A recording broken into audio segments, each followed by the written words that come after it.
la mission de cette chaîne YouTube et des aventures du sixième sens, donc sous forme vidéo et dans la newsletter que vous pouvez trouver en description, c'est arriver à reconnecter l'humain à ses facultés. Parce qu'on les a, elles sont en nous, mais on est simplement Ah déconnecté oui, on les a par tous. un tas de choses, la société, du conditionnement, on ne va pas rentrer dans les détails, mais on s'est déconnecté. Cette reconnexion crée une extase, se dire, mais purée, mais je suis capable de ça. J'ai ces Mais c'est ça, facultés, mais c'est c'est une extase. incroyable. Bonjour à tous et bienvenue dans ce nouvel épisode des aventures du sixième sens, où je retrouve une fois de plus Patricia. Bonjour Patricia. Bonjour Geoffrey, bonjour à tous. Je suis vraiment ravi de te retrouver une fois de plus pour cette émission. Un tas de choses que tu nous révèles au fur et à mesure comme ça. Et là, il y a un sujet aujourd'hui qui est très intéressant. Je reconnais ne pas vraiment le connaître, donc tu vas pouvoir nous éclairer à ce niveau-là. Ça ne m'étonnerait pas aussi que les lecteurs, ce soit encore assez flou pour eux. C'est le sujet de la lecture d'âme. J'ai entendu parler de lecture akashique, de mémoire aussi akashique, de mémoire d'âme, de tout ce qui est karmique, ce genre de choses. Mais alors, lecture d'âme, j'avoue ne pas avoir compris ce que c'est. Alors, est-ce que tu peux rapidement nous expliquer qu'est-ce que c'est que la lecture d'âme? Ah, j'ai envie de dire, c'est la somme de tout ce que tu viens de citer. La Ah, lecture d'âme, intéressant.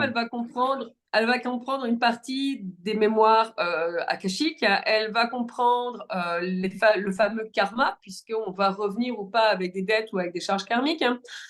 On va également revenir avec des mémoires transgénérationnelles. On va revenir avec tout un package qu'on peut dissocier après. Et c'est ce package-là qu'on va aller lire, c'est-à-dire qui on était et qui on est et pourquoi on revient. Alors, je vais mettre un warning. Dans le pourquoi on revient, je ne vais pas vous parler de la mission de vie, parce que très souvent, on associe archive akashique et lecture d'âme, et on vient vous dire, ah, mais quand je fais une lecture akashique ou quand je fais une lecture d'âme, tu auras forcément ta mission de vie. Non, on n'est pas des prophètes. Stop. C'est faux. On va pouvoir, la lecture d'âme, elle va vous donner une information, un éclairage sur la période de vie que vous êtes en train de vivre et sur la période qui vient juste derrière et qui concerne vos défis actuels. Donc forcément qu'il y aura des éléments inhérents à la mission de vie, mais il n'y aura pas la mission de vie en tant que telle avec un grand L, un grand M et un grand V. C'est faux. Ça, c'est juste de la prophétisation et on n'est pas des prophètes. Donc, j'invite les lecteurs d'âme et surtout ceux qui vont chercher des infos à rester. Alors, les lecteurs à rester humbles et ceux qui vont chercher des infos à être réalistes, hein, quant aux capacités que l'on a de pouvoir leur ramener des informations sur un certain nombre d'éléments. On va pouvoir donner un éclairage, mais on ne va pas pouvoir éclairer une vie complète. Je suis pas sûre Alors, d'avoir été claire. alors enfin, il y a des choses qui vont s'éclaircir aussi au fur et à mesure. Donc, tu parlais des vies antérieures, de tout ce qu'on va trimballer, de karma. Est-ce qu'il y a autre chose qu'on pourrait ramener d'autres vies? Est-ce que tu as des exemples aussi, peut-être, pour imaginer un petit peu les lourds bagages qu'on ramène? Alors, on va ramener différents bagages. Je vais te donner différents exemples qui sont issus de ma vie ou des lectures d'âme que j'ai pu faire sans citer mes clients. Il m'est arrivé de faire des lectures d'âme sur des personnes qui avaient un certain inconfort, par exemple par rapport à la jante masculine. Donc, du mal à bâtir une relation amoureuse, du mal à faire confiance, du mal à se reposer. Et donc ça, c'est des infos que je n'ai pas, ou que je n'ai pas forcément à la base. J'ai des questions, un certain nombre de questions, j'ai une intention par rapport à la lecture qui est posée, mais je ne connais pas la vie de mon client. Cette personne, dans les questions qu'elle m'a posées, m'a demandé comment elle pouvait améliorer sa vie amoureuse. Il se trouve que quand je suis remontée dans ces vies, donc au niveau des archives akashiques, quand je suis allée regarder ces 3 vies, parce qu'en général, je demande 3 vies, qui nous éclairent sur les problèmes particuliers qui ressortent via les questions. J'ai remonté dans la première vie, cette dame était prostituée à l'époque de Jack l'Éventreur. Donc déjà, elle se retrouve dans un contexte masculin qui est très lourd, puisqu'elle est témoin de certaines agressions. Elle ne la subit pas elle-même, mais elle en est témoin. Donc elle va vivre dans un climat de peur qui va lui permettre à côté de ça de développer d'autres choses comme de la défense, comme de la... C'est quelqu'un qui est très impliqué dans la justice et la défense d'une cause, et aujourd'hui encore. Donc là, c'est ce qu'elle va prendre. Elle va prendre la main, elle va constituer des groupes, elle va essayer de protéger sa vie et de protéger la vie des filles. Dans une deuxième vie, cette dame se retrouve dans une famille très riche, très bourgeoise, et là, elle se retrouve enceinte et on va la mettre dans un couvent. Et le jour où elle va accoucher, on va lui prélever cet enfant. Donc forcément, elle a lié au cours des différentes vies des liens karmiques très difficiles avec les hommes qui, du coup, vont expliquer le pourquoi du comment. Aujourd'hui, elle a du mal à bâtir une relation, elle a du mal à faire confiance, elle ne veut pas d'enfant. Donc, la première fois, ce que j'ai oublié de dire, c'est que la première fois dans sa première vie, enfin, dans la première vie que j'ai vue, c'est pas forcément sa première vie ni sa première incarnation, mais c'est la première vie qui m'est présentée. Elle avait un enfant et elle se prostitue pour le nourrir. Donc, forcément, l'enfant est source, entre guillemets, de douleur, d'une certaine manière, d'une source de sacrifice. Donc, aujourd'hui, revenue dans cette vie-là, c'est un sacrifice qu'elle n'a pas envie de faire. Voilà. Donc, ça va venir donner des éclairages sur certains aspects. Si on prend mon cas, j'ai eu un moment, la première fois que j'ai consulté, moi, pour faire une lecture d'âme, j'avais à l'époque un différend avec mes enfants. Et le différend, à chaque fois qu'il y avait le mensonge qui émergeait, mon réflexe était toujours les mêmes, était de leur dire ben, c'est simple, de toute façon, si vous continuez à mentir, je fais ma valise et je m'en vais. Et à chaque fois, je me disais, mais c'est pas moi, ça me ressemble pas. J'ai mis 7 ans à les avoir, je les ai voulu, on est passé par des traitements médicaux, des choses qui sont lourdes, qui fait que bah, tu n'abandonnes pas tes enfants parce qu'ils te mentent. Et je vais même dire, par extension, un enfant, par essence, va toujours mentir à un moment donné pour essayer de se préserver. Donc, je ne voyais pas la cohérence. Et la personne que je consulte, donc qui ne sait rien de ma vie, va me faire remonter que dans les vies passées, pour différentes raisons, à chaque fois, j'ai abandonné mes enfants à la première difficulté. Donc, du coup, ça va donner un éclairage. Et cet éclairage, c'est souvent ce petit truc où on se dit, mais pourquoi je réagis comme ça? C'est pas moi. Et ce c'est pas moi, c'est très souvent des choses que l'on ramène des vies antérieures et donc qu'on ne peut pas traiter parce que comme c'est pas des bouts de nous, on est incapable de les traiter. On peut voir des coachs, on peut voir des psychiatres, on peut voir des psychologues. Ils n'arriveront jamais à traiter ces bouts-là, ces bouts de nous, puisque ces bouts de nous ne sont pas des bouts de nous dans notre vie consciente, donc dans notre vie actuelle.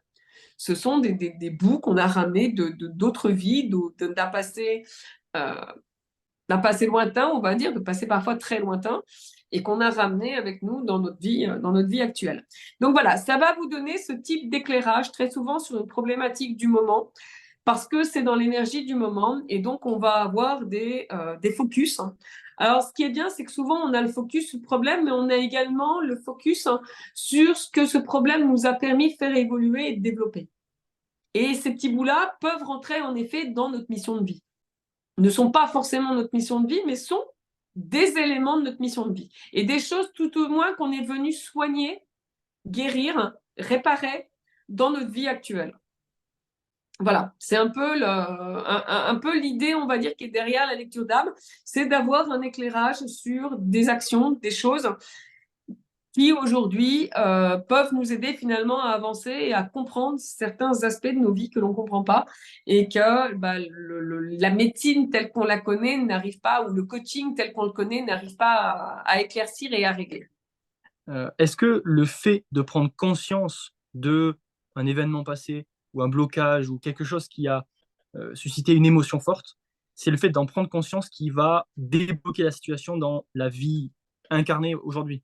Tout à fait. Alors pour moi, ça a été le cas. Ça a été le cas pour deux autres de mes clients. Un client qui avait du mal à construire sa vie amoureuse également et qui me disait, mais pourquoi à chaque fois que je trouve une femme qui me convient, je fais tout pour gâcher la relation.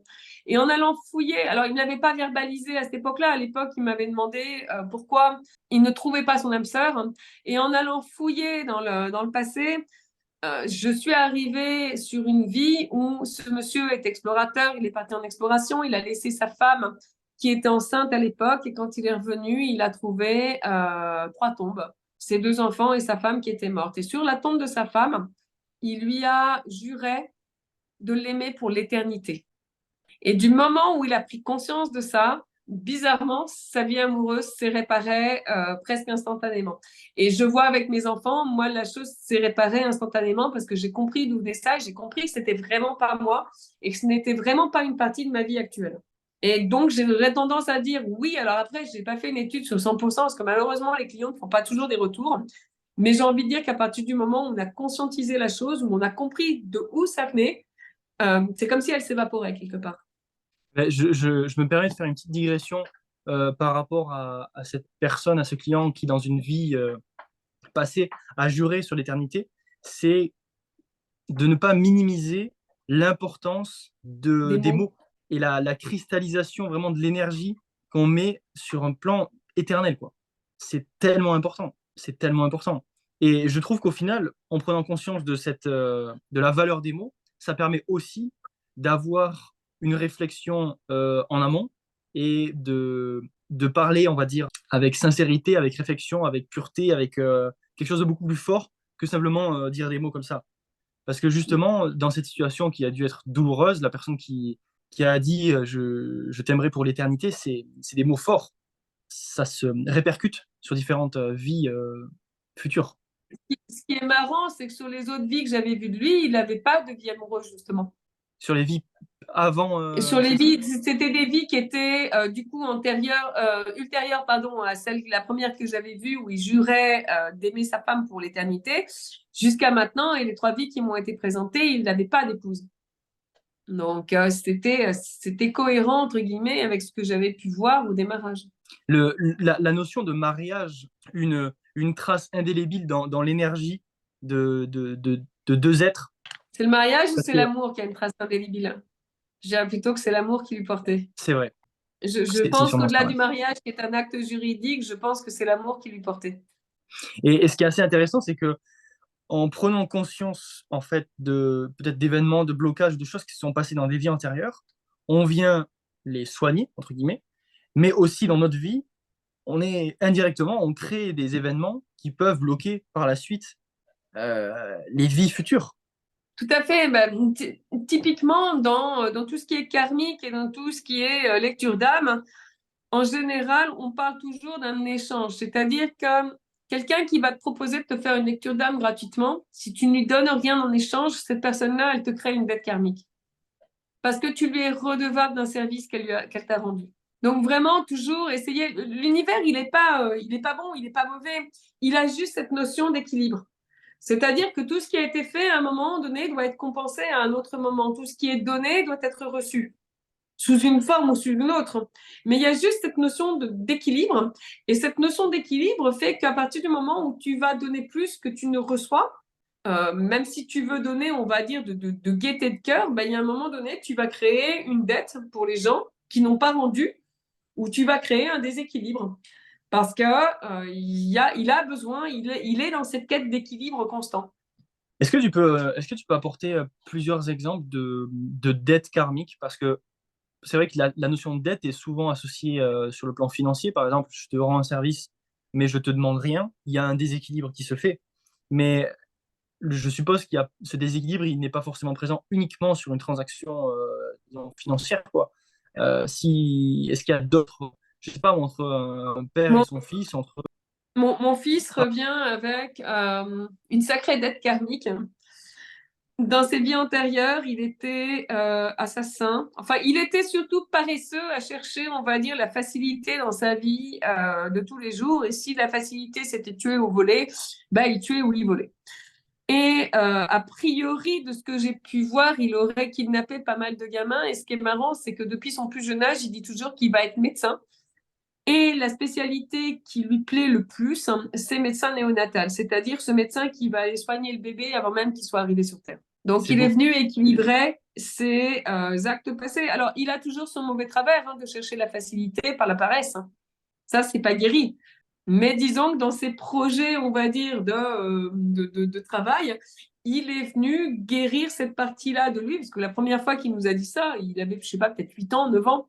On s'est dit, mais ça sort d'où? On n'a pas de télé à la maison, on n'a personne autour de nous qui pratique ce métier-là, d'où un gamin va te sortir, mais moi je voudrais être chirurgien néonatal, opérer les bébés quand ils sont encore dans le ventre de la maman. T'avoue que je l'ai regardé, et tu sors ça d'où? De ma tête qui m'a dit, ah, ok.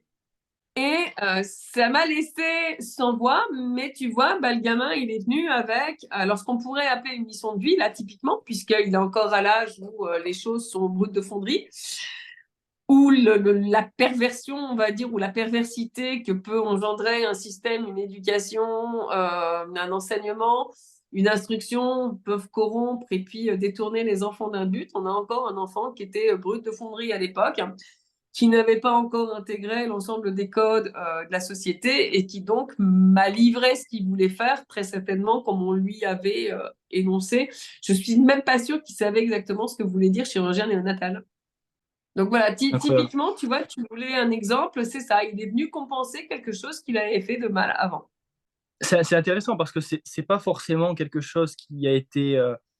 C'est pas une dette qui s'est créée entre deux personnes à proprement parler. C'est plutôt lui avec lui-même qui vient essayer de C'est payer la le dette prix, qu'il de a payer sa créée dette. dans, c'est la dette qu'il a créée de manière antérieure dans ses vies antérieures et son âme qui s'est incarnée pour venir réparer ça. Et donc ça, c'est quelque chose que Voilà. tu as analysé parce que tu as fait une lecture d'âme de ton fils ou c'est par l'analyse de son comportement et de Alors, non, ça a été plus vicieux que ça. C'est que Kellyanne étant très paresseux, on va dire, hein, j'ai tenté différentes approches pour le remettre au travail. Et dans les approches que j'ai tentées un jour, j'ai dit, bah, OK, on va faire une séance d'hypnose tous les deux. Et dans cette séance d'hypnose, alors, entre guillemets, le problème que je peux avoir quand je fais de l'hypnose, hein, c'est que j'ai accès très rapidement au subconscient de la personne et que nos subconscients vont dialoguer très facilement. Alors que ce soit un étranger ou que ce soit mon fils, hein, quand c'est un étranger, à un moment donné, je bloque parce que j'estime qu'il y a violation de son intimité, donc je ne vais pas aller au-delà. Ce qui d'ailleurs parfois m'handicape pour pouvoir poursuivre ma séance d'hypnose. Hein. Mais là, dans la mesure où c'était mon fils, du coup, j'ai laissé les choses aller. Et donc, j'ai vécu cette séance d'hypnose de l'intérieur de son subconscient. Alors, ça peut peut-être paraître complètement fou à tes auditeurs. Hein. À partir du moment où on est en état d'hypnose, un bon hypnothérapeute, il va forcément plonger lui également de manière subconsciente pour dialoguer directement avec le subconscient. C'est-à-dire qu'on se retrouve, le patient ou le client comme l'hypnothérapeute, on se retrouve tous les deux dans un état de conscience modifié qui va aller plus ou moins loin et qui va nous permettre de dialoguer de manière plus ou moins approfondie. Et donc, c'est dans ce cadre-là que je me suis retrouvée à guider mon gamin par rapport au changement de vie qu'il voulait et à ce qu'il voulait vivre plus tard, et en même temps à poser des questions à son subconscient et à avoir des réponses précises sur l'ensemble de ses vies. Je suis ressortie extrêmement perturbée parce que du coup, j'ai vu les deux chemins de vie qui s'offraient à lui. Le chemin de la réussite, hein, d'une très belle réussite, hein, et un autre chemin, s'il continue à dériver, qui est nettement moins sympa pour une maman qui a mis 7 ans à avoir ses enfants, parce que j'ai pas du tout envie de perdre mon gamin. Voilà. Mais les deux chemins m'ont été montrés, ils m'ont été montrés de façon très claire, très nette, très perturbante. Et du coup, c'est vrai que je maintiens, on va dire que j'essaye au quotidien de maintenir une barre pour l'emmener vers son rêve. J'ai envie de dire là pour le coup, ce qui doit être en grande partie une mission de vie. Même si je n'en ai pas tous les détails, mais il a quelque chose à faire en médecine, il a quelque chose, je l'ai vu, et ça, je l'ai emmené vers ça, je l'ai vu se faire remettre un prix en médecine à la fin de sa carrière, qui a été un moment dur pour lui, parce que quand il est revenu, c'est le seul moment qu'il est retenu, en me disant, vous n'étiez pas dans la salle. Hein. Et je lui dis, bah oui, parce que ton prix de ce que j'ai vu l'année, tu auras 62 ans, donc forcément, on ne sera plus là. Ou plus sous la forme sous laquelle tu nous connais aujourd'hui. Hop, mes amis, je fais une petite coupure, ne vous inquiétez pas, ce n'est pas de la publicité, c'est simplement pour contribuer à cette mission que nous nous donnons ici avec les aventures du sixième sens, qui est éveiller le plus grand nombre pour se préparer vers le nouveau monde et se reconnecter. Comment faire? C'est simple, en vous abonnant à la chaîne YouTube. Pourquoi c'est important? Simplement, en fait, en vous abonnant, vous allez permettre à la chaîne YouTube et aux vidéos que je diffuse d'avoir beaucoup plus de visibilité. Ça permet de créer un égrégore positif. Je le fais moi-même pour d'autres chaînes YouTube. Je m'abonne, je suis, j'écoute, je mets des likes et ça permet d'avoir un meilleur référencement. Merci de m'avoir écouté, on reprend directement. Voilà. Euh, et ce qui est marrant, c'est que c'est l'image avec laquelle il est remonté. Il a oublié tout le reste, hein, puisque c'est normal, c'est comme ça qu'on programme un subconscient, mais il a retenu ça. Je me souviens que j'ai reçu un prix maman, mais vous n'étiez pas dans la salle avec papa. Voilà, donc c'est le genre d'expérience qu'on peut faire par le biais d'hypnose à partir du moment où la personne peut être extrêmement connectée et aller très loin. Alors moi, je sais que je peux aller très très loin au niveau d'hypnose en termes de connexion au subconscient. J'évite de le faire avec des gens qui ne font pas partie de ma famille parce que je pense que ça va trop loin. Après, c'est plus de la violation et je veux pas rentrer là-dedans. Mais voilà comment je l'ai découvert et comment au final j'ai appréhendé ces infos-là. C'est vrai que c'est une aventure périlleuse où il peut y avoir des choses magnifiques comme des choses qui peuvent être aussi un peu qui peuvent remuer. Euh, mais alors, petite digression, très courte digression sur ça, parce que sinon on va aller on va partir sur le sujet des dettes karmiques. Mais cette notion de dette karmique, si par exemple, on reprend l'exemple de tout à l'heure, tu fais une lecture d'âme pour une personne gratuitement, pas de paiement ou quoi que ce soit, il y a un déséquilibre. Mais si tu rends un service, par exemple, à un membre de ta famille, qui peut être très proche, comme par exemple tes enfants, est-ce que tu penses que ça crée une dette ou au contraire, on est sur une relation normale d'enfant à parent, de parent à enfant? Les dettes, elles vont être créées, enfin les charges karmiques, plus exactement, elles vont être créées par tout ce que tu fais, par tous les mots que tu dis, par toutes les actions que tu inities. Donc, en fonction des actions réciproques qui sont initiées, tu en as forcément qui s'annulent. C'est-à-dire que, je vais dire une bêtise, un enfant qui va mettre la table, il va rendre service à ses parents, il va participer à la vie à la vie de la famille.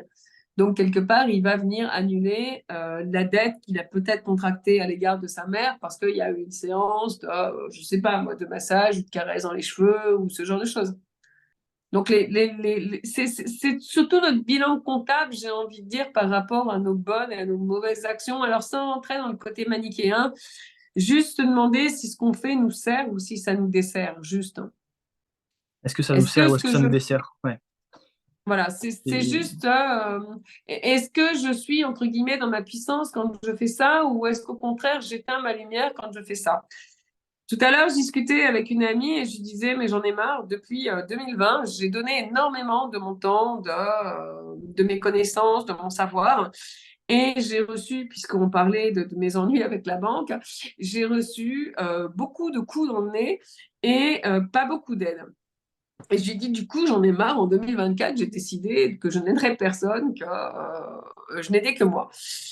Et quelque part, elle me répondait, ben, peut-être que c'était la conclusion à laquelle il fallait que tu arrives parce que tu étais en train de te créer ta propre dette vis-à-vis de toi. C'est-à-dire qu'en m'occupant trop des autres, j'étais en train de me négliger moi-même et de négliger mon propre chemin de vie.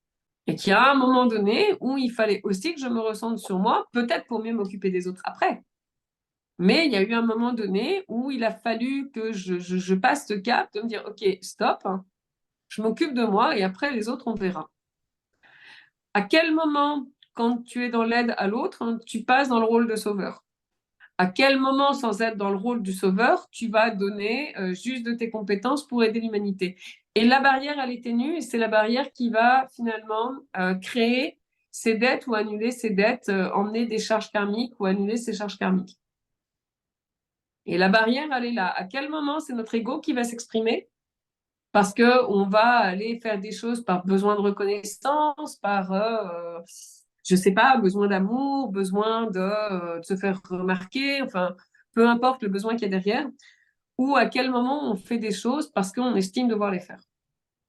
Et la barrière est ténue. Et j'avoue qu'en discutant, à un moment donné, je me suis posé la question en disant, OK, il y a tout un moment où j'ai aidé parce que j'estimais que c'était une question d'humanité.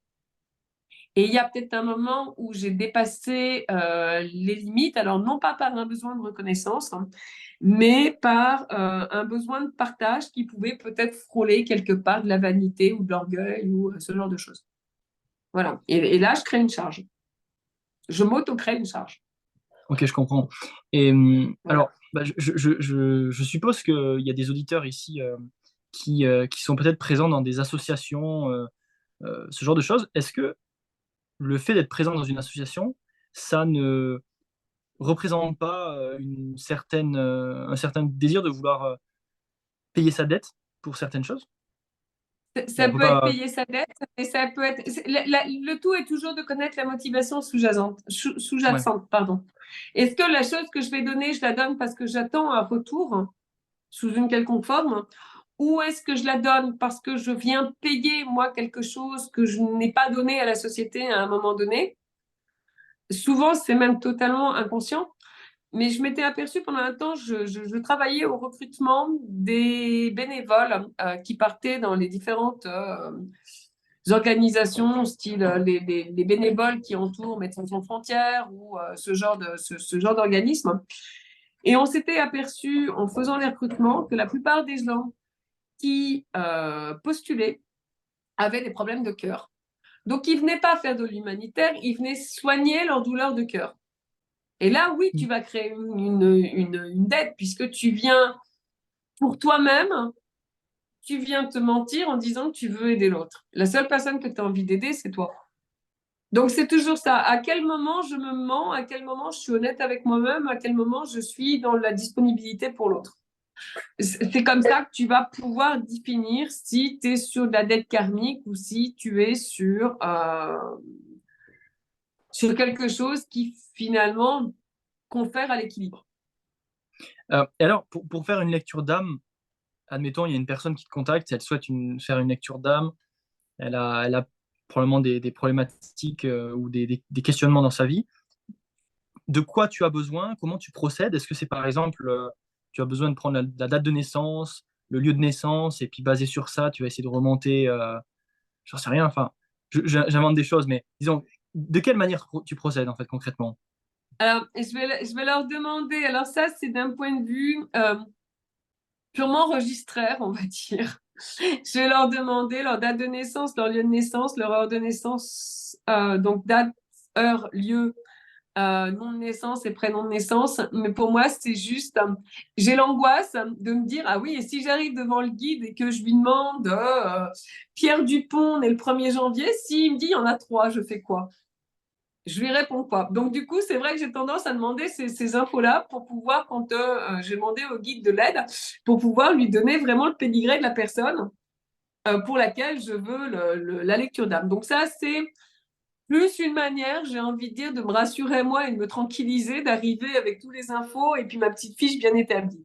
Après, les infos dont j'ai réellement besoin, c'est l'intention qui est derrière la lecture d'âme, à savoir qu'est-ce qui va me motiver cette lecture d'âme. Est-ce que c'est juste de la curiosité ou est-ce qu'à contrario, c'est un besoin d'éclaircissement sur une partie de la vie? Est-ce que la personne, quand elle pose son intention, elle est en quête d'elle-même ou est-ce que c'est son ego qui est en quête de quelque chose? Voilà, ça va être les choses que je vais baliser parce que dans l'intention, ça va se sentir. Ça, c'est la première chose.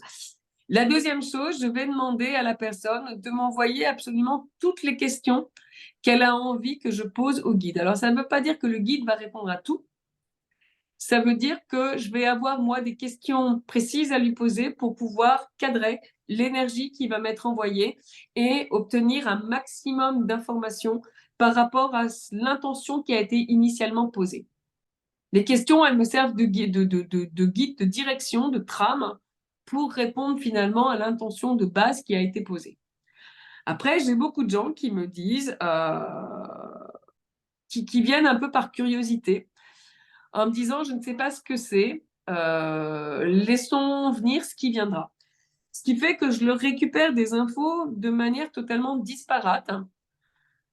Je ne sais pas si ça leur sert parce que c'est souvent des gens pour qui je n'ai pas de retour, mais j'ai souvent des infos très disparates quand c'est comme ça, parce que l'intention qui est posée n'est pas claire. Et donc, comme l'intention n'est pas claire, l'énergie va là où l'intention va. Donc, C'est exactement ce que j'allais dire. voilà. Le pouvoir de l'intention est présent partout, autant dans des petites tâches de la journée que dans des recherches de sens sur une lecture, par exemple, de lecture d'âme ou quoi que ce soit. Il y a le pouvoir de l'intention est tellement importante. Bah, il y a des Enfin, études qui ont important, été pardon. faites, pour juste faire une petite digression là-dessus, il y a des études qui ont été faites comme quoi le pouvoir de l'intention d'un groupe de 8 personnes est capable de soigner quelqu'un qui est malade. et Ouais, de wow, c'est maladies incroyable. aussi graves que des scléroses en plaques, ou à partir du moment où l'intention est bien dirigée, où elle est bien calibrée, on arrive à soigner des gens qui ont des scléroses en plaques, des maladies de Parkinson, des cancers. C'est quelque chose de très puissant. Si ça intéresse tes lecteurs, c'est Lynn McTaggart qui a écrit beaucoup, beaucoup de livres sur des études scientifiques qu'elle a faites sur justement la direction et le pouvoir de l'intention. Alors, tu disais le lead, comment? Lynn McTaggart. Je le mettrai en description, donc n'hésitez pas à aller dans la description pour cliquer. Hum, Donc voilà, donc c'est vraiment ce qui va, moi, ce qui est le plus fort chez moi, ce qui est le driver le plus fort, c'est l'intention que la personne va poser. Et après, les questions vont me servir à venir affiner les infos qu'on va me donner. d'accord. Voilà, donc Et, et basé donc oui. sur ces informations, sur les questions, la ligne directrice que tu vas avoir dans cette lecture, tu vas, comment tu procèdes? Tu vas rentrer en méditation et tu vas te connecter à Alors, d'autres je vais dimensions pour, procéder, je vais procéder. Alors, c'est marrant parce que j'ai donné mon protocole, j'ai fini de tourner une formation sur la lecture d'âme, j'ai donné tout mon protocole. Alors, en général, ce que je commence, hein, je commence déjà par me nettoyer moi, histoire qu'il n'y ait pas d'interférence. Et il y a une hygiène à avoir à partir du moment où on va commencer à faire des lectures astrales, j'ai envie de dire qu'elle est la même que notre hygiène terrestre, à savoir prendre une douche, se laver les dents, ce genre de choses. Et on peut avoir tout cet environnement au point de vue énergétique. Donc, mon protocole va commencer par là, un grand nettoyage, et après, on va dire me créer un cadre qui soit propice à la relaxation pour arriver très rapidement dans un état alpha.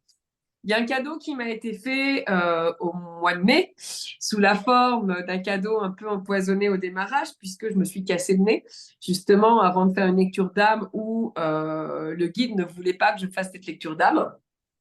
Et quand il a compris, enfin le sorcier qui était derrière ne voulait pas que je fasse cette lecture d'âme, et quand il a compris que je ne lui voulais pas de mal, il est reparti en me disant je te laisserai un cadeau. Et le cadeau qu'il m'a laissé, c'est la claire-olfaction. Ce qui fait qu'à chaque début de lecture d'âme, j'ai une odeur qui apparaît, qui est très forte, qui est très souvent reliée, alors soit à un aspect non traité de la personne, un aspect qui est très prégnant dans son aura, soit à une trame de vie. Je vois très dernièrement, j'ai eu une odeur de banane. Je me demandais ce que ça faisait, la banane, ce que ça faisait là. Et en allant chercher, parce que je ne cherche pas pendant, je cherche toujours après, une fois que j'ai transmis les infos au client pour pas être influencée. Et je me suis aperçue que la banane était le seul fruit qui existe depuis la nuit des temps, qui a servi aussi bien de monnaie que de fruit, qui s'est échangé sur tous les terrains, sur tous les territoires, qui était connu de tout le monde.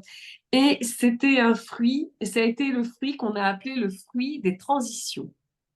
Et ce qui était marrant, c'est que cette personne euh, est là pour les périodes de changement et pour les périodes de transition.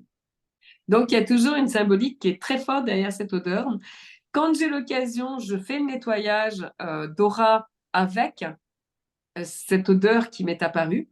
Alors parfois, je n'ai pas la possibilité parce que je n'ai pas l'huile essentielle qui va bien, mais dans la mesure du possible, je vais procéder avec cette huile essentielle. Donc ça, c'est la première phase, la phase préparatoire. Après, je vais m'amuser, on va dire, à m'imprégner de ce que le client a demandé. Donc, je vais recopier sur le carnet sur lequel je vais faire ma canalisation, je vais recopier l'intention, les questions, le pédigré du client. Et après, je vais commencer la canalisation. Alors, la canalisation, elle va se faire en fonction du guide. C'est-à-dire que je ne vais pas forcément avoir les infos dans le même ordre pour chacun. Parfois, j'ai des guides qui sont très, comment je vais dire ça? Je ne vais pas dire bordéliques, c'est pas sympa pour eux, mais qui sont très volatiles. C'est-à-dire qu'ils commencent une phrase, ils la finissent pas, ils reviennent avec un autre bout d'autre chose. Ça part dans tous les sens. Donc, je me retrouve avec des lectures d'âme qui sont des phrases à moitié finies, des choses. Et au début, ça me mettait très mal à l'aise. Et ce qui est très drôle, c'est que je me suis aperçue que quand je faisais la transcription au client, le client était capable de les finir et s'apercevait même pas qu'il manquait des bouts dans les phrases. c'est incroyable ça. Parce que, voilà, et là, tu te dis, et c'est là Ça où fait tu deviens sens. humble parce que tu comprends qu'au final, la lecture d'âme, de la manière dont elle t'est délivrée, elle correspond à l'âme à laquelle on la délivre. C'est-à-dire que dans 99% des cas, je ne comprends strictement rien à ce que je peux te délivrer. J'ai même eu au début, j'avais des images que j'avais du mal à transcrire, notamment une qui avait été très forte, où j'avais vu un petit garçon qui était assis sur une tombe avec une croix derrière. Et quand je me suis dit, il faut que je dise ça au client, mais comment je vais lui dire votre fils, il sera content le jour où vous serez mort. Non, je ne lui ai pas dit. Et puis, le client m'a recontacté pour me poser des questions. Et je lui ai dit, écoutez, j'ai une info que je ne vous ai pas donnée et je ne sais pas comment vous la livrer, je ne sais pas comment l'interpréter. Voilà, j'ai vu un petit garçon très souriant assis sur une tombe. Oh, il m'a dit, c'est mon neveu. Et il m'a dit, oui, ce que vous ne savez pas, c'est que l'enfant que j'appelle mon fils, en réalité, c'est mon petit-neveu. Et ce petit neveu-là a perdu ses parents quand il était très jeune. Et je l'ai adopté pour s'occuper de lui comme mon fils. Et peu de temps avant, entre le moment où il m'a demandé la lecture d'âme et le moment où je lui ai livré le résultat, cet enfant a dit donc à son papa adoptif, je ne pouvais pas espérer un meilleur père que celui que j'ai eu grâce à toi. Et en réalité, ce que j'avais ressenti elle me touche toujours cette histoire. Ce que j'avais ressenti dans l'énergie, c'était ça. Et donc, tu vois, quand j'ai dit ça au client, il s'en est pas offusqué, au contraire, il l'a tout de suite raccordé, il a tout de suite vu à quoi ça correspondait. Et c'est une grande leçon d'humilité parce qu'au final, ce qui nous est confié, sous la forme sous laquelle ça nous est confié, notre charge, c'est juste de dire, OK, je l'écris, et je retransmets ça tel quel au client sans essayer ni d'interpréter ni de toucher quoi que ce soit. Je suis juste le canal par lequel un guide va s'exprimer ou va s'adresser à une âme. Et j'ai juste cette humilité de dire, OK, je prends les infos et même si je ne comprends rien, je délivre. Si le client a la gentillesse de vouloir m'expliquer, c'est génial parce que ça me permet de cadrer les choses. Ça me permet de comprendre. Mais si le client veut le garder pour lui, il n'a aucune obligation de venir m'expliquer ce que je n'ai pas compris. Et à la limite, ça ne m'appartient pas. Ouais, c'est ça. C'est qu'en fait, c'est vraiment ce rôle de messager Oui, et arriver à être neutre dans ce que tu vois. Parce que tu peux voir c'est une ça. image et malheureusement, tu peux la percevoir d'une manière qui ne t'appartient pas et qui ne doit pas être présente. Donc, il faut arriver à transmettre les images de manière neutre à la personne Il qui faut fait la demande. arriver à rester neutre, même quand l'émotion, elle t'envahit, parce que cette émotion, elle ne t'appartient pas. Elle appartient à l'autre âme. Et tout à l'heure, on parlait de ce client qui avait juré fidélité à sa femme décédée. Euh, j'ai reçu, au moment où j'ai reçu cette canalisation, je me suis mise à pleurer, mais comme jamais. Mais ce chagrin ne m'appartient pas. C'est pas le mien. C'est celui du client, c'est celui de son âme à ce moment-là. Donc, je lui ai retransmis en lui disant, et c'était marrant, c'est qu'au moment où j'ai relu son texte, la même émotion est remontée. Hmm. Voilà. Donc, c'est de savoir faire cette part de choses en disant, OK, quand on délivre ce message-là, l'émotion qui est là ne nous appartient pas, mais elle appartient au client et c'est important de la restituer. Voilà, il y a une grosse leçon d'humilité derrière. C'est ce que j'aime beaucoup dans la lecture d'âme, c'est que ça nous remet à notre place, hein. Ça nous rappelle qu'on n'est pas, comme je disais tout à l'heure, on n'est pas des prophètes, on n'est pas des dieux. On est juste un canal et on va faire le lien entre une vie astrale et une vie terrestre. Et en faisant ce lien, on vient servir des vies terrestres qui n'ont pas forcément, alors c'est pas qu'elles n'ont pas accès, parce qu'on a tous accès à notre vie astrale, à condition de savoir comment aller récupérer l'info, mais on a tous des pouvoirs colossaux au niveau du cerveau dont on n'a pas conscience, hein. Mais ça, c'est encore autre chose. Mais ça nous permet de rester humble en disant, OK, on m'a confié, le guide m'a confié un secret, le client m'a fait confiance, hein. Et ça nous donne une sacrée humilité de se dire, OK, mon rôle, c'est de n'être que ce messager, que entre guillemets, mais de n'être que ce messager qui va venir apporter des paroles, des infos, des choses qui vont être source de croissance pour la personne qui est en face. Et donc, de ne pas les interpréter, de ne pas les dénaturer, de ne pas les regarder avec nos filtres, hein, Et j'ai envie de dire, le travail préalable, il est là. Comment je me déconditionne, comment je nettoie tout ça et comment je peux l'accueillir. Et est-ce que ce genre de lecture, tu as le besoin d'être auprès du client ou c'est des choses que tu peux faire à l'autre bout du monde, à distance Non, je fais à l'autre bout du monde à distance, en général en ayant échangé que quelques textos avec le client. Je veux avoir le moins d'infos possible quand je fais la lecture d'âme. Donc, du fait que tu souhaites le minimum d'informations sur la personne, est-ce que tu acceptes de faire ce genre de lecture pour des personnes que tu connais, par exemple? Parce que si tu fais ça à ton Aujourd'hui, voisin oui. que tu connais, Aujourd'hui, oui, parce que j'arrive à faire la part des choses entre ce qui va être ma part d'interprétation et la part de transmission pure. Au démarrage, non, je le faisais qu'avec des gens que je ne connaissais pas. Aujourd'hui, oui, je le fais. Le copain dont je te parle, là, qui a perdu son épouse et qui lui a juré fidélité, c'est quelqu'un que je connais depuis une dizaine d'années.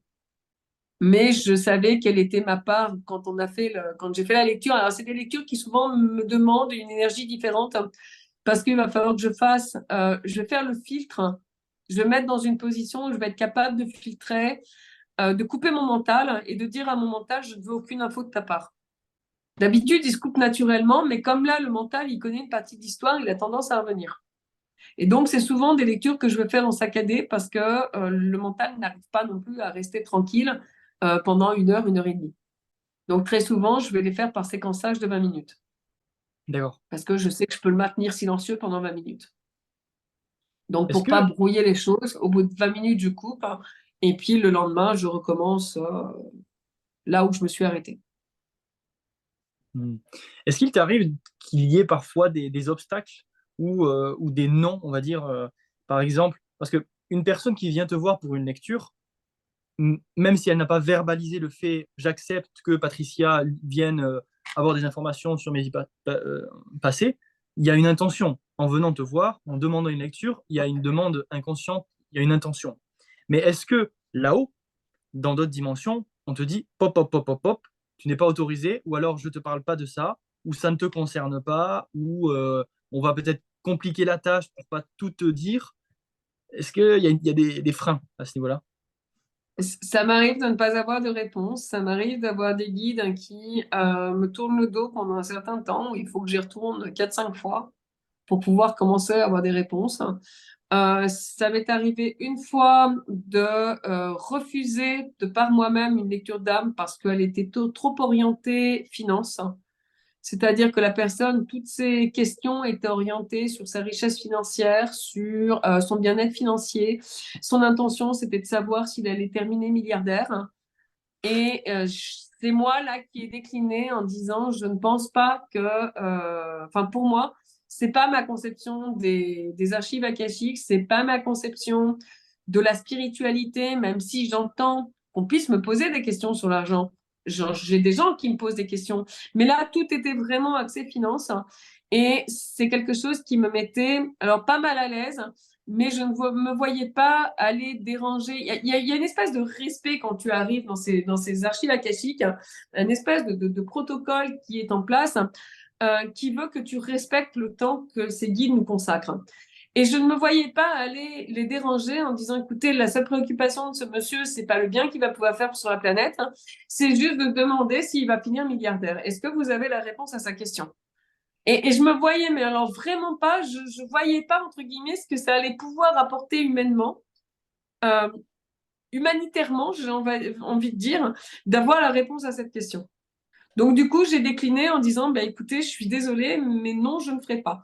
Après, il arrive aussi que tu es des guides. J'ai une cliente qui m'avait posé, je sais pas, je devais avoir une trentaine de questions. Sur les 30 questions, elle en a eu 14, elle a eu 14 réponses. Et pour les 16 après, j'ai eu ça ne te regarde pas, elle n'est pas mûre, elle n'est pas prête à entendre, reviens plus tard. Voilà, donc il y avait ce tri. Et après, quand j'ai regardé, alors sur le moment, ça m'a un peu perturbée. Et quand j'ai eu fait la transcription à la cliente et que j'ai repris ces questions, que j'ai repris les réponses, je me suis dit oui, en effet, entre les premières questions et les dernières, il y a une gradation. C'est-à-dire que les premières questions, quand elle me les a posées, elle était au stade de la question -1, on va dire. et que les dernières questions, c'était la question plus 2. Donc forcément, si tu n'as pas passé le palier de la question plus 1 et de la question, tu vas pas atteindre le plus 2. C'est-à-dire, si on est concret, est-ce que je vais devenir médecin? Alors, je pose la question comme ça. En réalité, les gens ne les posent pas. C'est pas un oui ou un non. C'est beaucoup plus subtil. Mais admettons, tu es étudiant, tu vas entamer tes études de médecine. Est-ce que je vais devenir médecin? Il va te répondre parce que ça concerne l'étape directement. Est-ce que je vais devenir le professeur le plus réputé de la planète? Il va pas te répondre puisque tu n'as pas fait encore ton chemin pour atteindre la médecine. Ouais. En fait, il y a une quantité Et voilà, d'actions qui dépendent du libre arbitre qui sont trop. tout à fait. Tout à fait. Et c'est ces actions qui vont dépendre du libre arbitre qui vont déterminer la suite. Donc, passe déjà l'étape et après, tu auras d'autres réponses. Donc, les cas dans lesquels finalement, je n'ai pas de réponse, j'en suis arrivée à la conclusion que c'est parce que la personne n'est pas prête à accueillir ces réponses, soit parce qu'elle n'a pas passé l'étape intermédiaire, soit parce que dans sa vie, elle a encore des choses à régler avant de pouvoir accéder à cette étape-là. Je comprends. Je comprends. Voilà. N'hésitez pas dans les commentaires à partager vos retours ou vos questions par rapport à ce sujet. Je sais que sur les précédentes vidéos, on a commencé à avoir pas mal de témoignages, donc c'est super. Merci à vous. Patricia, avant qu'on termine, est-ce que Oui. tu as, bon, bien sûr en gardant la confidentialité des personnes qui ont fait lecture d'âme, mais est-ce que tu aurais une expérience à nous partager qui a permis à la personne qui a fait la demande de lecture d'âme d'améliorer sa vie, par exemple une dette karmique, ou par exemple un événement qui lui a permis de comprendre des émotions ou des peurs, ou ce genre de choses, quelque chose qui s'est passé? À ma connaissance, j'en ai fait aujourd'hui, j'en ai fait plus d'une centaine. Et sur les retours que j'ai eus, j'ai presque 60 retours. Sur les 60 retours, ça a changé les vies de ces 60 personnes. Wow, ok. Il y a eu des prises de conscience, hein. Il y a eu, alors ça ne veut pas dire que les 40 autres n'ont pas, enfin les 50 autres n'ont pas eu de changement de vie, c'est juste qu'elles n'ont pas jugé bon de revenir vers moi pour me dire ce qu'il en était. Je sais que certaines ont dû avoir des vies qui ont changé parce qu'elles ne sont pas revenues vers moi, mais elles m'ont envoyé des clients. Mais après, je sais que leurs vies ont changé, elles ont pris d'autres cours, elles ont pris d'autres décisions. Certains ont arrêté de travailler comme ils pouvaient le faire, j'ai envie de dire H24, hein, pour accorder plus de temps à leur famille, hein, pour reprendre la main finalement sur leur vie. Voilà. J'irai pas plus loin parce qu'après on rentre vraiment dans des choses très, très personnelles. Mais si on prend l'ami dont je parlais, qui avait juré pour l'éternité, il s'est trouvé une copine depuis 3 mois, avec qui ça se passe très bien, ils envisagent de vivre ensemble. Enfin voilà, il y a une évolution. Euh, il y a des prises de conscience qui sont très fortes, qui se font derrière et qui finalement amènent une bascule à un moment souvent très concomitant à la lecture d'âme. J'ai envie de dire souvent le fait d'avoir même posé l'intention, même s'ils n'ont pas encore la totalité des infos, il y a déjà des choses qui se mettent à changer. Au moment où il y a une intention et la décision a été prise d'avancer, il y a C'est déjà ça, des choses qui qui se bougent. mettent en Ouais, place. totalement. Voilà. Et là, on est exactement sur les mêmes schémas. Donc oui, oui, oui, il y a des changements, il y a des changements qui sont assez vifs. J'ai une connaissance qui fait des massages et qui fait des choses assez puissantes énergétiquement, qui avait toute son activité qui était verrouillée et je lui ai fait prendre conscience que dans ses dons, elle avait ce qu'on appelle les guérisseurs philippins, c'est-à-dire des gens qui sont capables de soigner avec leurs mains, d'opérer avec leurs mains sans finalement créer de lésions apparentes. C'est un truc de fou. La première fois que j'ai entendu parler de ça et que j'ai regardé des vidéos là-dessus, je me suis dit, mais enfin, je garde quand même ce côté très rationnel. Je me suis dit, mais C'était incroyable. on est où, quoi? Il faut qu'elle vienne sur le plateau du sixième sens, des aventures du sixième sens pour partager ça. Voilà. Et donc, cette personne-là, quand je lui ai fait prendre conscience qu'elle avait cette énergie-là dans les mains, son activité s'est complètement métamorphosée et elle s'est retrouvée, elle a compris finalement ce qu'elle ressentait quand elle faisait des massages et pourquoi elle était capable de dire aux clientes, ah ben, vous avez ça, vous avez ça, vous avez ça. et finalement de changer la vie également de ses clientes parce que certaines sont allées voir des médecins derrière, sont aperçues qu'elles avaient des tumeurs, qu'elles avaient, et elles le ressentaient. Et aujourd'hui, elle se dit, quand je le ressens, plutôt que de leur dire, je vais agir, je vais faire quelque chose. Et une fois qu'elle a agi, qu'elle a fait ce qu'elle avait à faire, souvent, elle dit à ses clientes, tu n'irais pas faire une vérification, faire ci, faire ça, parce que j'ai ressenti ça. Et les choses, souvent, sont en voie de guérison. Donc voilà, donc oui, il y a des vies, il y a des changements derrière, il y a des prises de conscience qui sont, j'ai envie de dire, c'est des prises de conscience qui sont douces, parce qu'au final, ça vient mettre de la lumière sur quelque chose que l'on ressent, mais qu'on ne s'explique pas. Et du Totalement. coup, les prises de conscience, elles se font de manière très fluide. Et on les accueille très volontiers. Et j'ai même envie de dire que finalement, les prises de conscience vont se faire et l'action qui va en découler, elle va se mettre naturellement en place. Je suppose que c'est le genre de découverte quand il y a une lecture d'âme, la personne qui reçoit ça, elle se dit, bah oui, bah oui, en fait, maintenant, tout prend sens. C'est ça, c'est ça. C'est peut-être le retour que j'ai le plus. Ah bah oui, maintenant, ah bah, j'ai compris. Ça, c'est le truc que j'entends. Ah ben alors ça s'explique, hein. Voilà. Que j'entends à chaque fois que je fais une lecture d'art, enfin le plus souvent quand j'ai un retour, c'est ça, c'est ah ben ça fait sens. Moi j'ai l'impression d'avoir livré un truc qui est un affam charabia auquel j'ai strictement rien compris, et la personne qui est derrière me dit ah mais c'est évident. Ah bah tant mieux si c'est évident pour vous. Je m'étonne toujours de ce genre de choses. Bon, tu sais que je fais de la vision à distance et quand j'arrive à ressortir l'image de cette vision à distance, de ce lieu, de cet objet, peu importe ce que c'est, je suis comme un gamin devant un sapin de Noël, hein. Je vais prendre mon papier, je vais aller voir mes gamins, je vais leur montrer l'image si je travaille sur un truc de la CIA. Eh, mais regarde, tu vois, c'est la même chose. J'ai pas regardé l'image. Voilà, et j'ai toujours la même excitation, la même découverte quand ouais, la même joie d'enfant finalement de me dire mais on est tellement puissant parce que je sais le faire mais n'importe qui, j'ai mis une formation en ligne sur la lecture d'âme parce que tout le monde est capable de le faire. Il y a rien d'extraordinaire là-dedans. C'est juste des protocoles à intégrer et se faire confiance. Et on est tous capables de faire ça. Et on a un cerveau qui est tellement puissant qu'on n'utilise pas. Je te dis, même au bout de 50 ans où je sais que je suis capable d'un certain nombre de choses, à chaque fois que je le fais, je suis comme un gamin, je m'émerveille de mon truc, hein. Voilà. Tu peux trouver ça complètement ridicule, mais à chaque fois, je me dis, mais comment on fait pour être aussi puissant, quoi? Et surtout, pourquoi les gens ne le savent pas? Exactement. Et ben, je continue sur ça parce que, enfin, je rebondis sur ça parce que c'est exactement la mission de cette chaîne YouTube et des aventures du sixième sens, donc sous forme vidéo et dans la newsletter que vous pouvez trouver en description, c'est arriver à reconnecter l'humain à ses facultés. Parce qu'on les a, elles sont en nous, mais on est simplement Ah déconnecté oui, on les a par tous.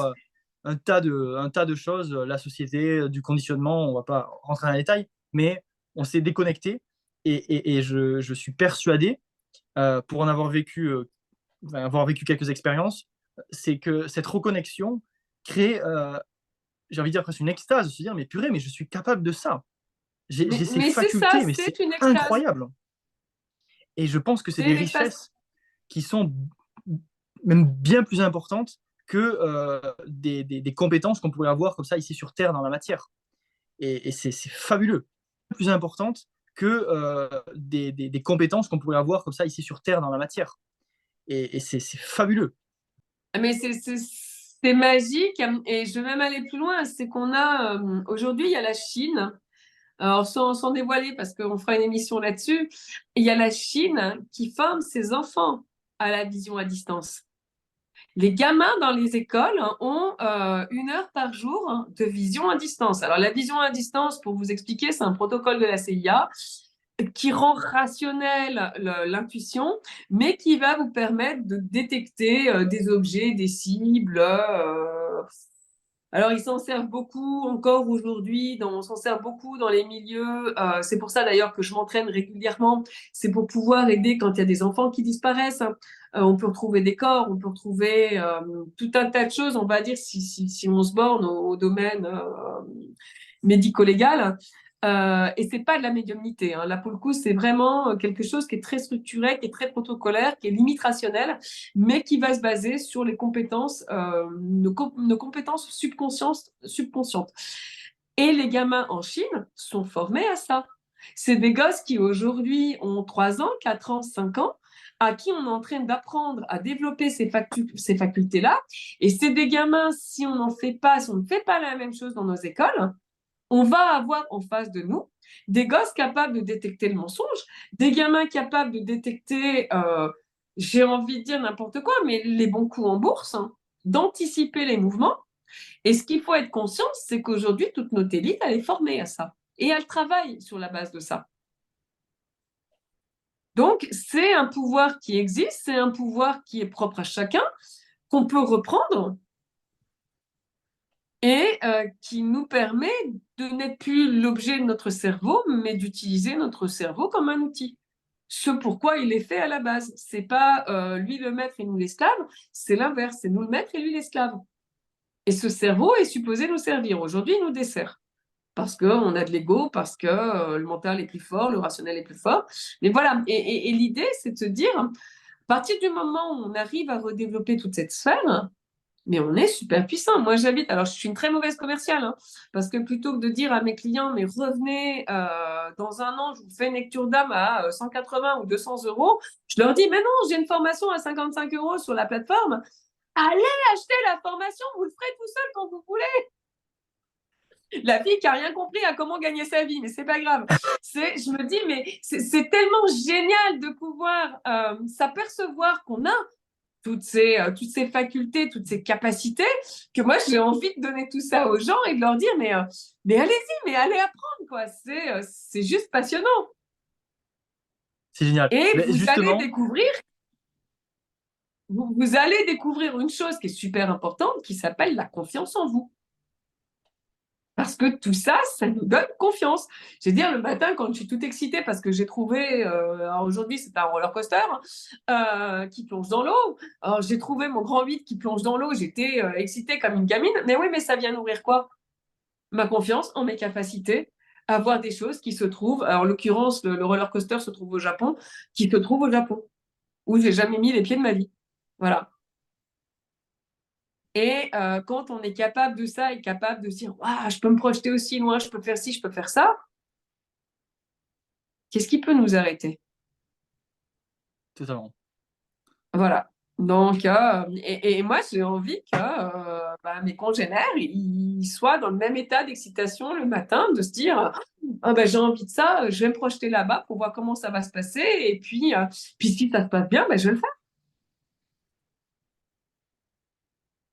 Exactement. Et Voilà.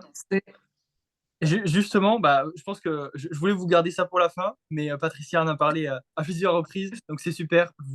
Vous le savez désormais. Patricia propose aujourd'hui à distance, hein, vous n'avez pas besoin de vous rendre dans un cabinet ou quoi que ce soit, à distance, des lectures d'âme. Donc vous aurez un lien en bas dans la description et propose aussi et surtout le programme pour faire sa lecture d'âme. Donc un programme Ouais. complet qui est très poussé. Est-ce que tu veux nous en parler, Patricia? Nous détailler un petit peu Oui, le alors, processus? je vous ai donné mon programme et mon protocole et les astuces hein, pour, au démarrage, on n'est pas sûr de nous. Au démarrage, on a besoin de se rassurer. Alors, certains vont se rassurer avec des oracles, d'autres vont se rassurer avec le Human Design. On va peut-être aller chercher des outils. Moi, l'outil sur lequel je me basais, c'était les archétypes de Jung. C'est-à-dire essayer de voir lequel je ressentais, lequel avait l'air de plus correspondre à qui était mon client. Ça me donnait une base, donc je vous explique tout ça. Ça me donnait une base qui me permettait de me sentir rassurée et de là de pouvoir embrayer l'imagination. Parce que l'imagination, c'est la porte qui est juste avant l'intuition et qu'à partir du moment où on arrive à connecter les deux, on arrive à avoir des infos. Et après, je vous ai déroulé l'intégralité de mon programme. Alors, je vous ai expliqué ce qu'étaient les archives, pardon, je bégaye akashiques. Comment on y va, quels sont les protocoles, ce qu'on y découvre. J'ai eu, entre guillemets, l'humilité également d'aller chercher toutes les oppositions qu'il pouvait y avoir à ça, parce que c'est des choses, évidemment, comme elles sont ésotériques, qui sont très controversées. Donc, d'aller mettre des remparts en disant, OK, il y a des choses qu'on peut capter, il y a des choses qu'on ne va pas capter, il y a des choses que l'on peut remettre en cause et il y a des choses qui se remettent plus difficilement en cause. Donc, j'ai essayé de vous border les choses de manière à ce que vous ayez un protocole qui soit établi, que vous puissiez suivre. Après, je vous invite évidemment à vous l'approprier et à faire votre propre protocole pour vous sentir à l'aise. Et je vous ai donné des arguments qui vous permettent également de lever les objections par rapport aux gens qui vont venir vous dire ouais, ça c'est de la foutaise, c'est de l'arnaque, c'est du charlatanisme, peu importe, pour que vous ayez des arguments pour pouvoir répondre à ces gens-là. Il y a des gens qu'on ne convaincra jamais, mais il y a des gens qui sont plus curieux et qui sont véhéments parce qu'au final, ils sont curieux ou ils ont peur de quelque chose qu'ils ne connaissent pas et qui semble les dépasser. Donc, je vous ai donné également un tas d'arguments pour que vous puissiez, contre et pour que vous puissiez vous faire votre propre idée. J'ai essayé de rester le plus neutre possible et de peser les pour et les contre pour que vous puissiez vous-même vous faire votre idée où commence la science, où s'arrête la science, hein, où est la partie ésotérique, où est la partie charlatanisme, hein, et où sont vos propres limites. Je vous ai donné les miennes et je vous ai donné des arguments pour vous fonder les vôtres. Comme je vous ai dit, je suis quelqu'un qui est à la base très rationnel, donc très structuré également dans ma tête, hein. Et de l'autre côté, j'ai ce pouvoir d'être extrêmement intuitive, hein, et j'essaie toujours d'allier les deux parce que on est dans un monde, on vit dans un monde rationnel et que même si on a accès à une sphère beaucoup plus élevée, beaucoup plus ésotérique, il faut toujours arriver à faire concorder les deux. Donc, chez moi, cette approche qui est à la fois très rationnelle et perchée, et j'arrive à faire concorder les deux. Donc, ça ne convient pas à tout le monde, hein. J'ai des gens qui sont très perchés, qui ne correspondent pas à cet état d'esprit-là, mais j'essaie toujours de faire concorder les deux. Voilà. Et après, la formation vous donne accès à un groupe Telegram que je suis, où je réponds quotidiennement. J'ai en général un délai de réponse d'une vingtaine de minutes, hein. Je prends le temps de répondre aux questions une à une parce que pour moi, c'est important. Cette transmission, elle est importante et elle est d'autant plus importante que je pressens un autre monde qui arrive, hein, et que aujourd'hui, si d'un claquement de doigts, je pouvais faire basculer tout le monde dans cette sphère et qu'on comprenne tous qu'on a un cerveau qui est surpuissant, j'avoue que ce claquement de doigts-là, je le ferais parce que j'ai cette passion, ça me fascine. Comme je disais tout à l'heure, je suis au bout de 50 ans où je sais faire ça. Je suis toujours comme une gamine devant un sapin de Noël quand, tous les matins, hein, tous les matins, j'ai cette période d'excitation quand, voilà. Et ça, j'ai envie que ça soit transmis, j'ai envie que ce soit su, j'ai envie, mes gamins, je les forme à ça parce que je pressens un autre monde et que dans cet autre monde, quand je vois les Chinois qui le font à grande échelle dans leurs écoles, je me dis que mon pressentiment ne doit pas être tout à fait faux. Et 100% d'accord. j'ai pas envie, voilà, j'ai pas envie qu'on soit en rade derrière. Et peu importe l'âge qu'on est, la dernière personne qui a acheté cette formation sur la lecture d'âme, c'est un monsieur qui se trouve au fin fond du Cameroun, qui m'a fait un virement par un moyen de fou. J'avoue sincèrement que quand j'ai reçu le virement, j'y croyais pas. Euh, et ce monsieur-là, il a envie de se former parce qu'il m'a dit, je cherche parce qu'il faut qu'on comprenne comment ça fonctionne là-bas. Voilà. Et ce monsieur-là, je ne savais pas qui il était, je ne sais pas d'où il est tombé. Il est arrivé sur mon Messenger un matin. Je ne sais pas qui il est, je ne sais pas. Voilà. Et depuis, alors si j'ai des questions, j'ai des dizaines de questions par jour sur mon Messenger auxquelles je prends le temps de répondre, qui ne concernent pas forcément que la formation, mais il se pose des dizaines de questions. Donc, je lui réponds à ces questions parce qu'il a cet engouement de se dire, OK, je suis chef d'un village en Afrique et j'ai envie de transmettre à mon village ces connaissances-là. Voilà, donc il s'est fendu d'un virement, il est allé jusqu'à la capitale du Cameroun, jusqu'à Douala, pour pouvoir faire son virement. Il s'est pris 5 heures de route aller-retour pour retourner chez lui. Et quand il m'a dit ça, ça me paraissait mais tellement fou. Et voilà, et c'est la beauté. Ce monsieur-là, il a conscience qu'il y a quelque chose qui arrive, mais il ne sait pas sous quelle forme et il cherche des réponses pour pouvoir enseigner aux autres. Et je trouve ça magique, hein. C'est beau que tu dis ça parce que ça prouve on est aussi dans la même intention, dans cette même mission de pouvoir apporter cette reconnexion à l'humain. Vous pouvez le faire en suivant la chaîne YouTube des Aventures du Sixième Sens, donc aux publications Utopia, donc cette chaîne YouTube. N'hésitez pas à vous abonner. Vous pouvez aussi le faire avec la newsletter que vous trouvez en description, qui est gratuite, où je parle d'énormément de sujets, mais sur justement cette transition.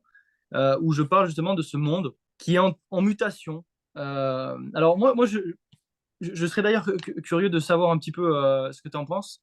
Moi, j'ai cette intuition que le monde ne va pas forcément se transformer en bien ou en mal, et je pense on va avoir une mutation, on va avoir deux mondes.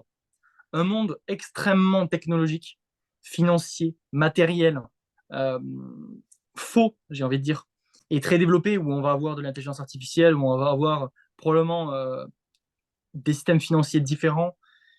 Et d'un autre côté, je pense qu'on va avoir un retour aux sources, comme on peut le voir dans le monde d'Avatar, où il y a cette reconnexion entre l'humain et la nature. Et il y a des valeurs qui sont beaucoup plus fortes aussi. Et je pense il y a ces deux mondes. Et cette transition vers un monde un peu plus reconnecté à soi, à son identité, à ses facultés, c'est un peu la mission qu'on se donne ici, quoi. Donc, si c'est quelque chose qui prend sens, qui fait du sens pour vous, ben, n'hésitez pas à vous abonner. Patricia, si tu veux ajouter un dernier mot Oui, avant je voulais qu'on juste dise. répondre à ta dualité des mondes. On arrive à la fin d'un système qui est dualitique, hein, puisque sur Terre, tout marche par deux. Donc aujourd'hui, ça paraît pas normal. On va dire qu'on est ces deux parties qui vont se générer. Je pense aussi qu'il y a deux parties qui vont émerger. En revanche, la certitude que j'ai, c'est que les gens qui vont être armés de connaissances et de compétences extrasensorielles, qui vont avoir développé ces parties-là, vont être beaucoup plus armés finalement pour utiliser le monde matérialiste d'à côté. Euh, alors pas qu'à leur simple profit, mais pour essayer justement d'avoir un monde qui soit beaucoup plus équilibré et beaucoup plus équitable. Je ne parle pas de justice sociale, je ne parle pas de faux communisme comme on peut en avoir chez nous, où il faut que tout le monde soit égalitaire, que celui qui travaille ou que celui qui ne travaille pas gagne la même chose. Non. On est vraiment sur un système, comme j'ai dit tout à l'heure, de dette en fonction de ce qu'on va faire ou de ce qu'on ne fait pas, mais justement de prise de conscience que l'argent n'est qu'un moyen de transmettre. Des moyens de transmettre, il y en a d'autres. Ce que je fais là, c'est un partage de connaissances, c'est un partage de compétences. Ça gomme pas l'argent, c'est juste un autre moyen de donner. Et les choses, elles vont se rééquilibrer comme ça. Quelles sont les compétences que l'on donne, quelles sont les compétences que l'on monnaie, et une meilleure acceptation. Parce qu'aujourd'hui, dans nos sociétés occidentales, on a un mauvais regard sur ceux qui essaient de gagner leur vie, et bizarrement, on a un très bon regard sur des milliardaires qui, eux, ne font absolument rien si ce n'est d'essayer de nous empêcher de vivre. Mais sur eux, bizarrement, les gens ne portent pas un mauvais regard. Pourquoi on n'en sait rien? C'est honteux quand on est entrepreneur de gagner sa vie, mais c'est normal quand on est milliardaire d'escroquer les autres. C'est toujours une chose que je ne m'explique pas. Mais on va avoir finalement un regard beaucoup plus équilibré sur ce que sont les gens en réel et ce que sont les gens foncièrement. Et ça, c'est permis parce que l'intuition va finalement venir gommer une chose, c'est le mensonge, l'ego et tout ce qui est faux.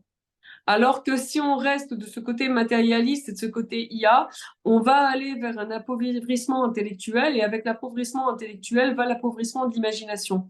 L'imagination, je le répète et je ne le redirai jamais assez, c'est notre porte, c'est notre ascenseur vers l'intuition. Sans imagination, il n'y a pas d'intuition, on coupe la porte. Pourquoi on nous met et pourquoi on empêche aujourd'hui les enfants de s'ennuyer? Parce qu'un enfant qui s'ennuie, il imagine. Petite, je me souviens qu'à certains moments, j'allais voir ma maman en lui disant je m'ennuie. Et ben elle me disait tu te mets dans un coin, tu prends un livre. Ok, je prenais le livre, j'avais pas très envie de lire, je tournais les pages. Mais mon cerveau, il accrochait sur une image et il m'emmenait voyager ailleurs. Un enfant qui s'ennuie, c'est un enfant qui va développer son imagination et son imaginaire. Un enfant qui est nourri par les tablettes, il éteint sa partie d'imaginaire.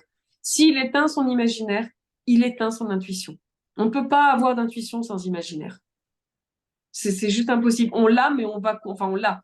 On l'a en nous, mais on va avoir cassé le pont qui nous permet de traverser le monde terrestre pour aller rejoindre ce monde beaucoup plus volatile qu'on a autour de nous.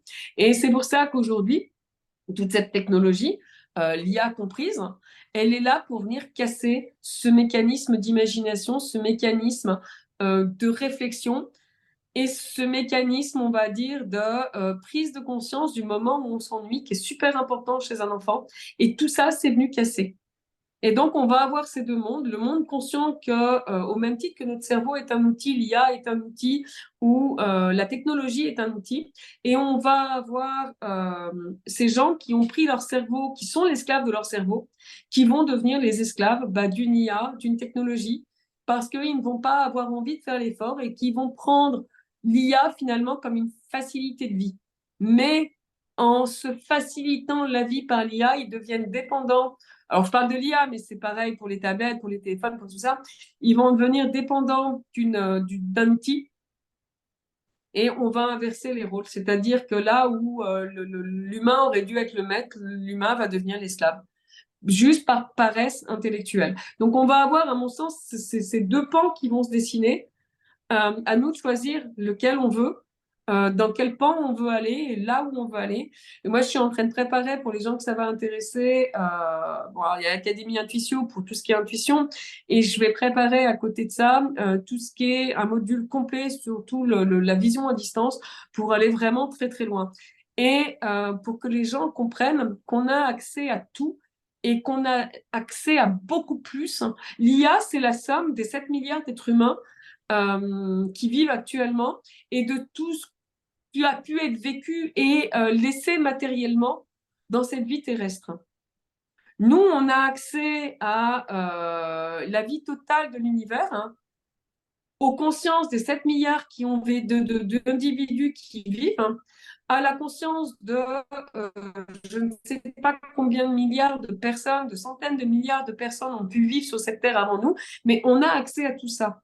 Donc potentiellement, on a un champ de connaissances, hein, qui est des milliards de fois plus développé que ce à quoi l'IA a accès à l'heure actuelle. Donc on a un champ de perspective, on a un champ de développement qui est proportionnel à cette masse de connaissances à laquelle on a accès. Alors je sais que ça peut paraître complètement disproportionné, complètement fou, mais vous verrez qu'à partir du moment où vous commencez à aller dans l'astral, commencez à vous connecter à l'intuition, vous allez voir le nombre d'infos que vous captez, que votre corps capte. On capte 20 millions d'infos à la seconde que notre cerveau va filtrer. Mais imaginez si vous arrivez à lever le filtre, la masse d'infos que vous ingurgitez en une journée. Voilà. Et j'ai juste envie de dire aux gens, c'est même pas du courage, c'est ayez la curiosité, c'est de la curiosité d'aller développer ces parties de cerveau que vous avez laissées s'éteindre ou de laisser vos enfants la développer. Et vous verrez que vous allez avoir accès à quelque chose qui est beaucoup plus puissant et qui va aller beaucoup plus vite parce que le temps s'accélère, où on va aller beaucoup plus vite, hein, que tout ce qu'on peut nous mettre en technologie dans les mains. Alors la technologie a ses bons côtés, hein, je dis pas le contraire, mais ça doit rester des outils. On va clôturer là maintenant. Oui, parce que sinon demain Vous... matin on y est encore. Ouais, voilà. Mais vous pouvez voir à quel point on est passionné sur le sujet et à quel point on a ce désir de partager un maximum de choses avec vous. Donc faites-nous savoir si c'est quelque chose qui vous plaît dans les commentaires, à nous écrire un petit peu. Et puis, n'oubliez pas deux choses très importantes. La première, vous pouvez retrouver Patricia pour ses lectures d'âme et son programme sur la lecture d'âme donc en description. Vous aurez tous les liens en description pour la retrouver. Vous pourrez avoir un contact direct avec elle pour lui poser vos questions également. Et puis la deuxième chose, c'est de s'abonner aussi à la newsletter des Aventures du Sixième Sens, qui est gratuite, et vous retrouverez aussi tous les liens en description. D'ici la prochaine interview, je vous souhaite tout le meilleur, tout de bon. Merci de nous avoir écoutés. Et puis, on se dit à très vite. Eh bien, merci beaucoup, merci à tous.